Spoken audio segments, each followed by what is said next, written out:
Bonjour et bienvenue sur ma chaîne. Aujourd'hui, petit tuto mécanique, tout de suite après le logo de ma chaîne.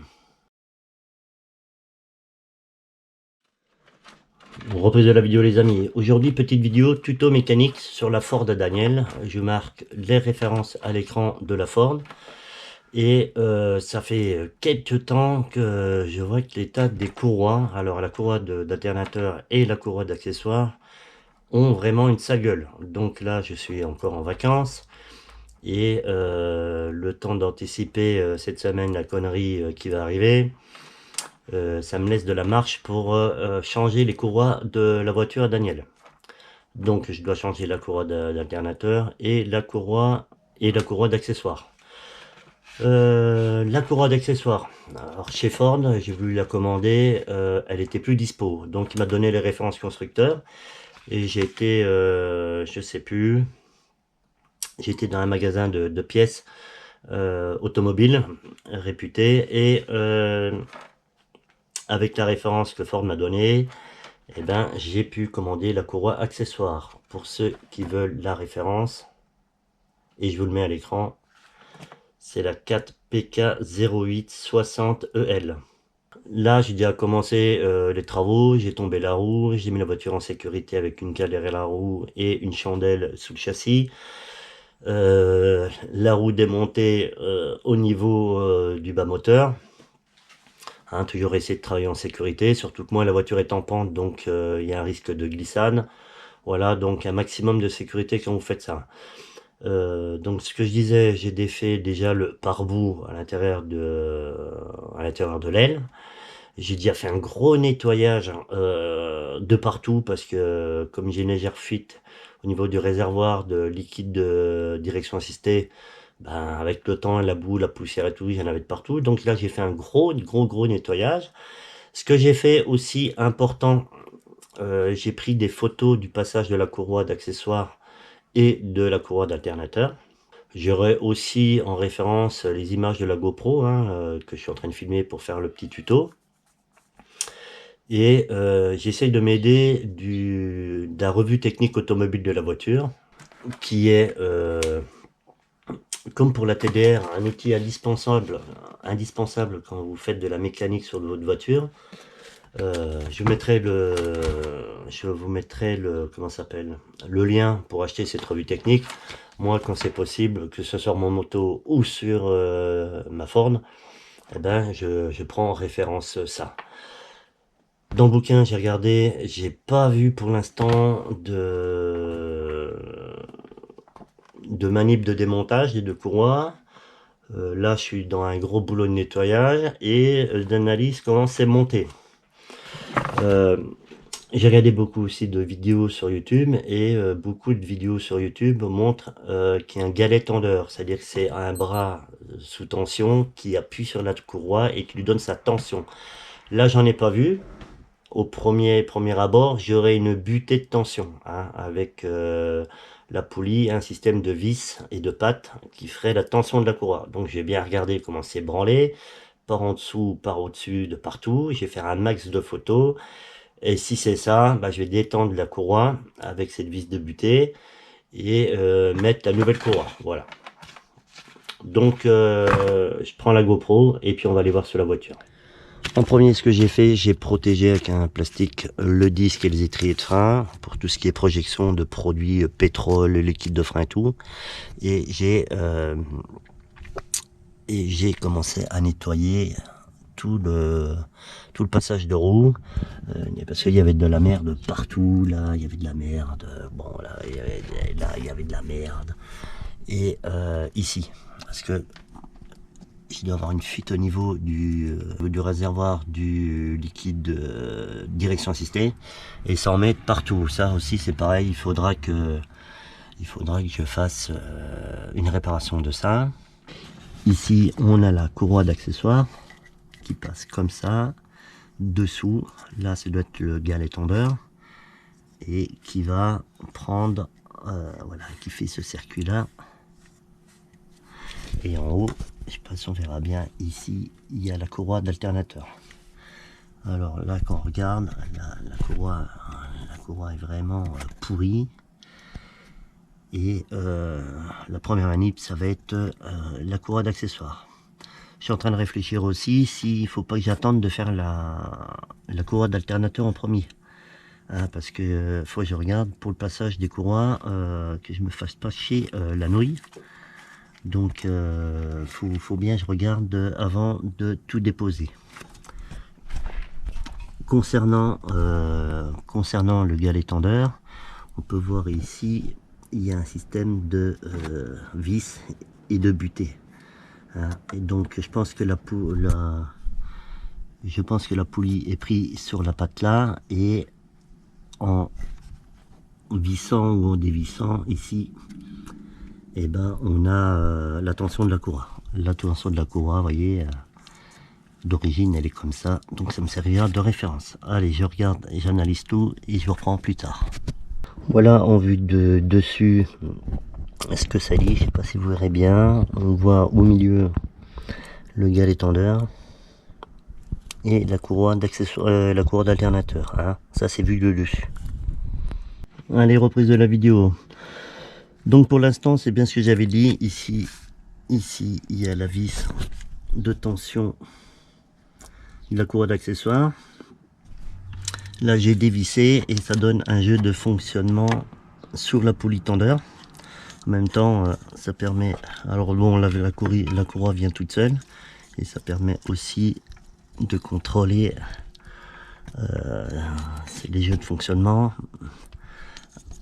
Et voilà. Donc j'ai fait un bon nettoyage. Et ce sera plus facile après pour moi pour accéder à la courroie d'alternateur. Voilà, rien de compliqué. En plus, là je viens de voir, quand j'étais en train de nettoyer la brosse là, les rainures et tout propre, et j'ai vu que la vis là, elle était dévissée. Je pouvais la dévisser à la main, donc j'ai en profité pour démonter, voir s'il faut graisser un peu les roulements, quoi que ce soit, et resserrer hein, avec un peu de frein filet faible. Voilà, important de tout contrôler. Donc là je viens de démonter la poulie de la courroie tendeur. Ici il y a le roulement et l'axe de fixation. Donc là je vais faire un gros boulot de nettoyage et essayer de regresser un peu tout ça, que ce soit propre hein. Ça fera pas de mal de tout nettoyer et de remettre en place sérieusement. Alors là, en démontant la courroie, j'ai vu qu'il y avait ici la vis là qui se desserrait à la main, et j'ai un autre problème ici. Le fil d'alternateur, voilà, il fait masse quelque part, vous voyez, et ça c'est pas bon. Il faut que j'isole, donc j'ai hâte de le voir en touchant les fils. Il faut absolument que j'isole cette partie. Alors, concernant le fil d'alternateur et la gaine thermo, je peux pas parce que il y a un petit fil, voilà, j'ai pas envie de le couper, et plus haut il y a un bordel là, et j'ai pas de gaine thermo assez grosse pour passer. Donc je vous montre le délit du problème. C'est ça qui, vous voyez, ça a déjà flashé, c'est un écrou. Donc je vais bien, là j'ai bien dégraissé, je vais scotcher. En premier avec du scotch d'électricien, puis après avec du duct tape pour voilà, pour protéger un maximum, parce que ça a dû flasher pas mal quand même hein. Donc voilà, reprise de la vidéo les amis. Bon, on est le lendemain hein. Il fallait que j'attende d'aller chercher la courroie d'alternateur chez Forn hein, que j'ai payé. La courroie d'alternateur, je l'ai payé 20,74 € et la courroie d'accessoire, je l'ai payé 15,70 €. En gros, 32 €, 33 € pour changer les deux courroies. Pour la courroie d'alternateur, je vais essayer de vous montrer les références. Voilà. La courroie d'accessoire, je vous montre les références. Voilà, j'ai les deux courroies, je vais procéder au remontage, on va filmer tout ça et on verra pour la fin de la vidéo.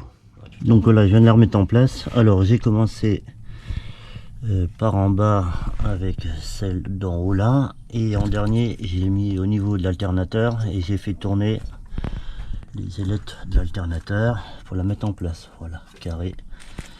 Il n'y a pas de sens d'orientation, donc on va faire la tension par dessus et après on serrera toutes les pattes. Enfin, on faudra pas oublier de serrer cette patte là et voilà. Donc voilà, j'ai effectué la tension et avec le pied de biche comme ça, je l'ai mis en tension et j'ai serré avec les clés plates de 13 ici et avec la clé à douille, avec le cliquet, j'ai resserré ici et on voit la tension. Pour moi elle est correcte. Dans tous les cas, ce que je ferai tourner le moteur et après je recontrôlerai la tension. Voilà. Reprise de la vidéo les amis. Bon, j'en ai un peu chier. Alors comme j'ai dit, j'étais obligé de desserrer la corolle d'alternateur et pour faire tourner le volant moteur, je me suis aidé d'une clé à bougie comme ça. Alors, je crois que c'est du 21 pour faire aller dans un sens ou dans l'autre et vérifier que la rainure, enfin que la courroie passe dans toutes les rainures, autant la courroie d'alternateur que la courroie d'accessoire. Hein. À un moment c'était mal positionné moi et j'étais pas aligné. Pour info, le galet tendeur je l'avais remonté au taquet et serré pour le maintenir en haut. Voilà. Donc là je vais faire la tension de la courroie d'alternateur et après je vais voir pour la tension de la courroie accessoire. Voilà, un peu la galère quand même hein. Donc voilà, alors j'ai retendu en premier la courroie alternateur. Vous voyez, là j'ai un bon débattement, pour moi c'est bon. Elle passe bien partout, voilà. Bien contrôlé qu'elle passe dans la poulie. Et la courroie accessoire, pour la tension, j'ai dévissé un peu là. Parce que le problème c'est que si vous restez le galet serré ici, il se maintient contre la patte et vous pouvez pas le descendre avec la tension. Donc je l'ai redesserré là un peu et j'ai fait la tension avec la vis là et après j'ai resserré là. Donc j'ai pour moi une tension qui est correcte. Je vais faire tourner un peu la voiture pour voir si rien ne bouge.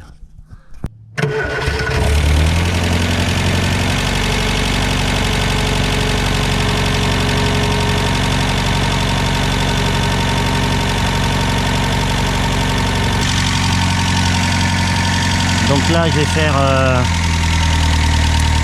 un peu tourner pour que l'histoire les courroies chauffent un peu.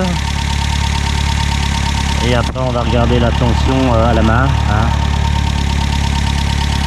Pour l'instant ça semble correct. Et après je ferai un marquage peinture sur toutes les vis que j'ai touchées. Et voilà. Donc voilà. J'ai resserré la courroie d'alternateur un petit peu et j'ai resserré, pour moi il y a une bonne tension, la courroie d'accessoire. De toute façon ça fera encore lieu d'un autre contrôle un peu plus tard. Et j'ai fait les marquages peinture pour se rappeler de ce que j'ai touché. Voilà. Reprise de la vidéo. J'ai fini de monter le pare-boue avec les vis qui vont bien, serré, veine bleue à la main. Voilà, et ici j'ai dû faire un petit bricolage. Voilà, donc là je vais faire un petit contrôle de tout.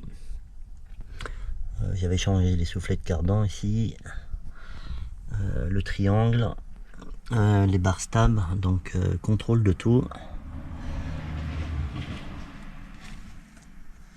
Dernier contrôle de la courroie.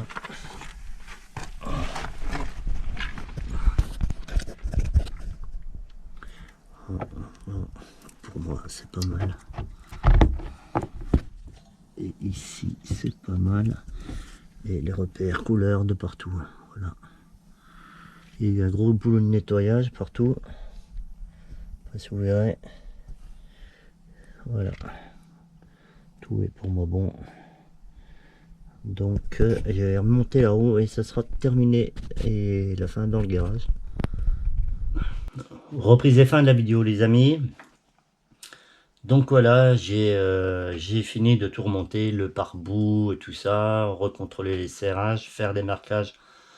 Moi je fais les marquages des vis et tout ça que je touche, je l'ai fait avec du vernis. Voilà, ça m'a permis de contrôler ce que j'avais monté, remonter le triangle et tout. Permet de voir si ça se dessert ou quoi que ce soit. Tout ça pour vous dire que sur des vieux modèles de voitures comme ça, tout est possible à faire en mécanique. Bien sûr, il faut essayer d'avoir à portée de main la revue technique automobile de votre voiture. Moi, c'est une Ford de 89, je crois. Mais ça aide sur les couples de serrage, les démontages, les vues éclatées, ça aide sur pas mal de choses. Et coût de l'opération monétaire, j'en suis à 34 € de courroie. Hein. Il n'y a pas besoin de, je vais dire, de matériel spécifique. Il n'y a pas, voilà, à part, moi je vais dire là-dessus, à part serrer la roue à la clé dynamo, enfin les écrous de roue à la clé dynamo, je vais dire, j'ai eu besoin de rien d'autre de particulier. Hein, c'est de la douille de 10, de la clé plate de 13. Travailler le plus souvent possible avec des clés plates à œil, ça évite de baiser votre écrou ou votre boulon. Et voilà. En gros, je vais dire, si je cumule tout le démontage et tout le remontage, il y en a en gros pour 2 heures, tranquille. Moi, j'ai trouvé la petite astuce de la clé à bougie pour faire tourner le volant moteur et me permettre de faire passer la courroie. Hein. J'espère que ce petit tuto vous aidera à faire ce genre de manip. Voilà, donc je vous remercie d'avoir regardé la vidéo. N'hésitez pas à liker, à lâcher des commentaires. Et puis comme je dis en chaque fin de vidéo, faites attention à vous, vos enfants, votre famille et vos proches. Faites attention à vos animaux domestiques et à tous ceux qui vous sont chers. Et surtout, restez attentifs et vigilants. Allez, ciao, merci et à plus sur ma chaîne.